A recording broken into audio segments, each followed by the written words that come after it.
حدیث مبارکہ میں آتا ہے کہ بندہ اگر کسی مجلس میں بیٹھے اور اٹھنے سے پہلے یہ دعا پڑھ لے، سبحانک اللہم و بحمدک اشہد ان لا الہ الا انت استغفرک و اتوب الیک، تو اس مجلس میں جو انسان سے غلطی کوتاہی ہوتی ہے اللہ سب گناہوں کو معاف فرما دے۔ تو امام بخاری رحمۃ اللہ نے یہ بات ذہن میں رکھی کہ میں نے اتنی مجالس میں بیٹھ کر اس کتاب کو آج مکمل کیا ہے، تو میں آخر پہ حدیث تسبیح کو بیان کرتا ہوں تاکہ اس حدیث تسبیح کی برکت سے ان تمام مجالس میں جو کوئی غلطی کوتاہی ہوئی اللہ میرے سب گناہوں کو معاف فرما۔ اور ایک آخری بات اور بھی ہے، جب میں نے اپنے استاد سے یہ حدیث مبارکہ پڑھی تھی تو جس طرح کا ذہن ہوتا ہے نا، پھر ویسی باتیں ذہن میں آتی ہیں۔ کہتے ہیں نا بلی کو خواب چھچڑوں گے، وہ بیچاری اس کو یہ کھانا ہوتا ہے تو اسی کے خواب بھی دیکھتی ہے۔ تو استاد نے مجھے کچھ باتیں بتائیں کہ امام بخاری نے یہ حدیث کیوں بیان کی، تو اس وقت میرے ذہن میں ایک بات آئی، میں نے اپنے استاد کو بتائی کہ حضرت میرے ذہن میں تو اس کا یہ مطلب آ رہا ہے۔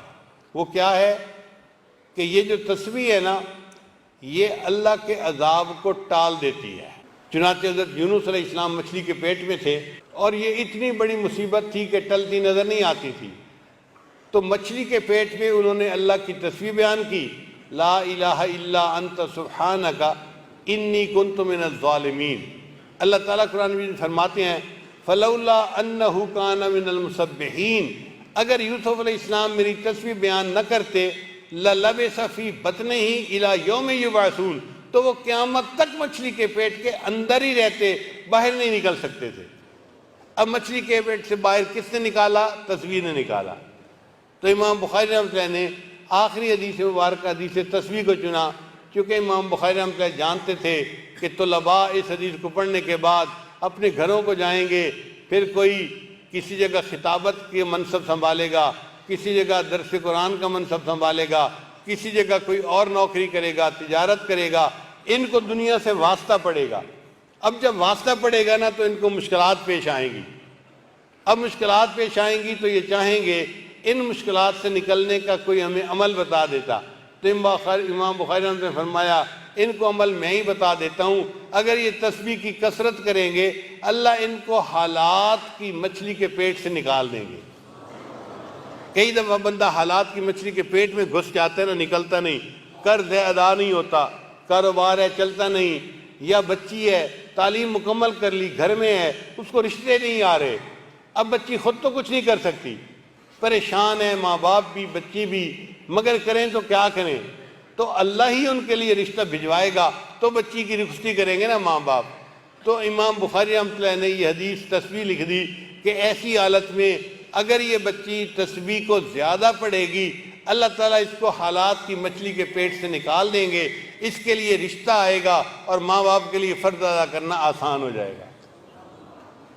تو اس لیے حدیث تسبیح کو امام بخاری رحمۃ اللہ نے اس لیے آخر پہ چنا تاکہ اس کی کثرت کر کے طالب علم زندگی کی مشکلات سے نجات پا جائے اور اللہ اس کو پریشانیوں سے محفوظ فرما لے۔ اب اس کی دلیل سن لیجئے۔ سعید رحمۃ اللہ علیہ روایت کرتے ہیں کہ ایک مرتبہ عمر رضی اللہ عنہ نے ایک بندے کو درے لگوائے، جیسے پولیس والے جوتے مارتے ہیں نا، تو عمر رضی اللہ عنہ نے اس بندے کو جوتے لگوائے۔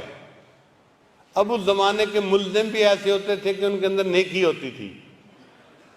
تو جب جلاد نے اس کو پہلا جوتا لگایا نا تو اس ملزم نے وہ جوتا کھانے کے بعد کہا سبحان اللہ، اس کی زبان سے نکلا سبحان اللہ۔ حضرت عمر رضی اللہ عنہ نے یہ سنا تو انہوں نے جلاد کو منع کر دیا کہ ہو اس کو چھوڑ دو۔